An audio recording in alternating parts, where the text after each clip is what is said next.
Acuan Pesantren bersama saya Dian Pratiwi. Nah, teman-teman, kali ini kita akan membahas bagaimana proses pendidikan non-formal di tengah pandemi virus corona. Jadi, buat kalian yang penasaran, simak videonya sampai selesai, oke? Nah, sebelum masuk pada pembahasan inti, mari kita bahas sedikit tentang virus corona. Nah, coronavirus disease 19 atau yang sering kita sebut COVID-19 ini muncul sejak akhir tahun 2019, tepatnya di Cina, Wuhan, yaitu kemudian menyebar ke banyak negara termasuk juga menjangkiti Indonesia. Nah, virus ini menjelma menjadi sebuah pandemi yang sangat luar biasa. Nah, hingga mengubah tatanan kehidupan kita. Berbagai lini kehidupan menjadi berubah, sehingga ada namanya sekarang kebijakan new normal atau normal baru.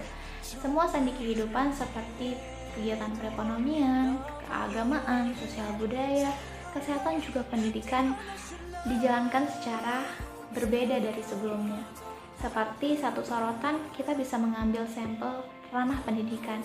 Pendidikan yang dulunya sering dilakukan atau biasanya dilakukan di dalam kelas, belajar tatap muka, guru dengan murid, kemudian teman-teman. Nah, sekarang dilakukan secara virtual atau kita tidak bisa bertemu secara langsung bersama teman-teman kita, guru-guru kita. Nah, itu sangat terasa perbedaannya. Nah, kemudian ketika melihat adanya perubahan ini, maka akan timbul dampak yang sangat signifikan, mempengaruhi proses belajar mengajar yang sudah terkonstruksi sejak lama. Nah, itu bagi saya sangat mempengaruhi bagaimana semangat kita dalam belajar. Ternyata hal yang dulunya kita malas lakukan, ya seperti bosan belajar di kelas, temannya itu saja. Kemudian mungkin banyak dari pelajar yang ingin libur panjang misalnya seperti itu. Sekarang hal-hal tersebut menjadi hal yang dirindukan. Nah, ternyata suasana belajar bersama teman-teman dengan menggunakan alat ini secara virtual ternyata suasananya berbeda.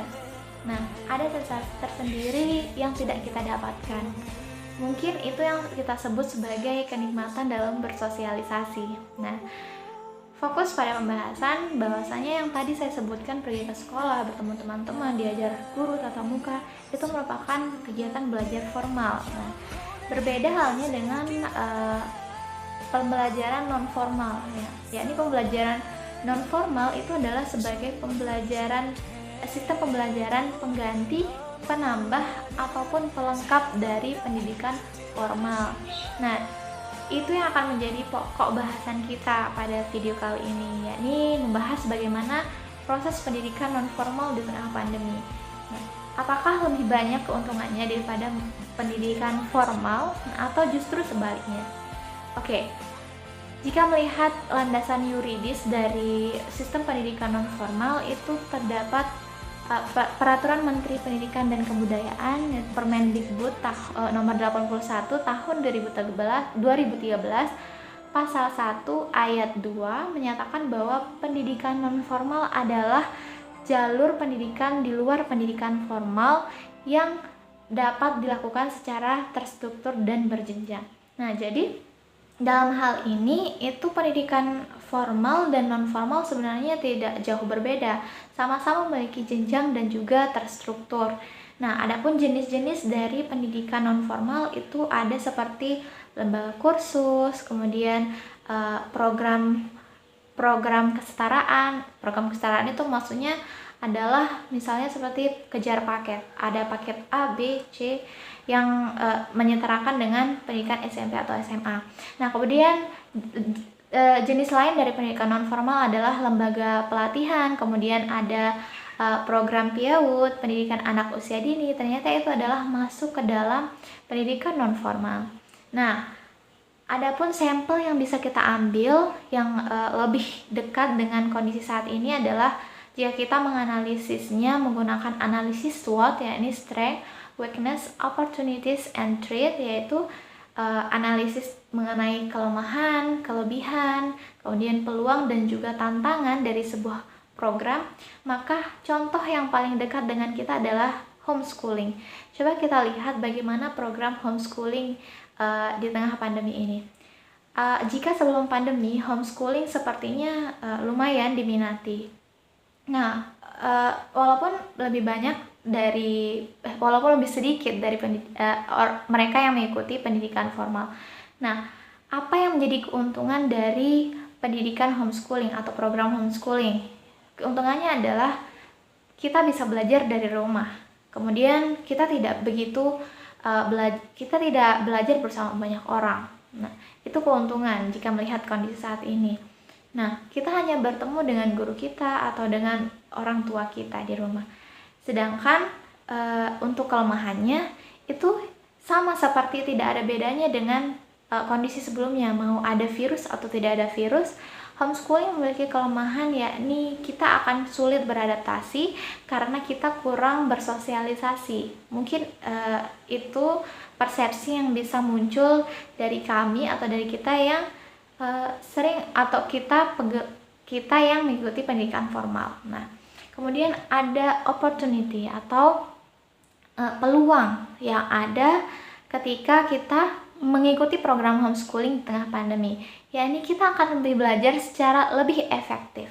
Nah, lebih dari sebelumnya karena suasana yang mempengaruhi kita berbeda. Nah, ini menjadi peluang tersendiri menurut saya. Kemudian ada threat, yaitu ancaman. Ancaman dalam program homeschooling sepertinya juga tidak jauh beda dengan yang sebelumnya, yakni sama-sama memerlukan sosialisasi yang lebih, yakni kita harus bersosialisasi. Mau ada atau tidaknya virus, kita harus tetap bersosialisasi. Tapi di homeschooling mereka tetap tidak mendapatkannya. Nah, itu adalah sampel jika kita mau menganalisis berdasarkan analisis SWOT terhadap satu program pendidikan non-formal. Salah satunya adalah sampel homeschooling.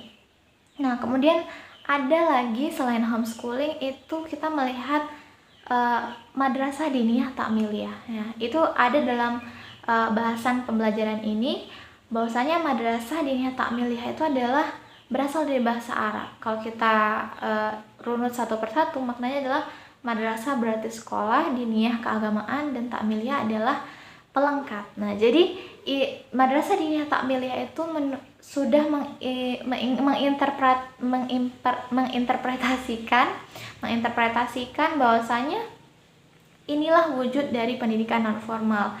Dalam pendidikan diniyah takmiliyah itu sudah memiliki jenjang, mulai dari jenjang 1, 2, dan 3. Nah, itu dalam pendidikannya mereka membahas tentang membahas tentang pembelajaran keagamaan. Misalnya seperti Al-Quran, hadis, fikih, kemudian SKI, dan pelajaran agama lainnya. Sehingga banyak dari kita, misalnya saya sekolah di SMA, maka nanti di luar sekolah, selesai sekolah secara umumnya, itu nanti akan saya mengikuti pembelajaran diniyah takmiliyah, ya. Ini saya akan mengikuti pelajaran tambahan dari madrasah tersebut. Nah, kemudian ada model yang lain juga, namanya adalah community based education atau pendidikan berbasis masyarakat. Nah, pendidikan ini juga termasuk ke dalam pendidikan non formal karena menjamah ranah kemasyarakatan yang berbeda dari pendidikan formal. Nah, ini bisa dilakukan secara berkelompok seperti kelompok belajar atau dalam jenisnya juga pendidikan non formal itu ada program pemberdayaan perempuan, kemudian pemberdayaan kepemudaan. Nah, itu juga termasuk dalam community based education atau pendidikan berbasis kemasyarakatan. Nah, jadi kesimpulannya dari semua ini adalah ada atau tidaknya pandemi dalam ranah pendidikan non formal itu saya rasa berpengaruh pada yang berurusan dengan masalah bersosialisasi seperti homeschooling tadi. Sementara untuk ranah yang lainnya seperti community based education, lembaga kemasyarakatan, itu saya rasa tidak akan mempengaruhi sosialisasi mereka antar masyarakat karena mereka akan tetap di masyarakat walaupun jarang berbaur melakukan pendidikan mereka. Nah, itu menjadi hal yang sangat penting. Nah, jadi teman-teman, itu dia video pembelajaran kali ini tentang bagaimana pendidikan nonformal di tengah pandemi. Terima kasih atas perhatiannya. Sampai ketemu di lain waktu. Assalamualaikum warahmatullahi wabarakatuh.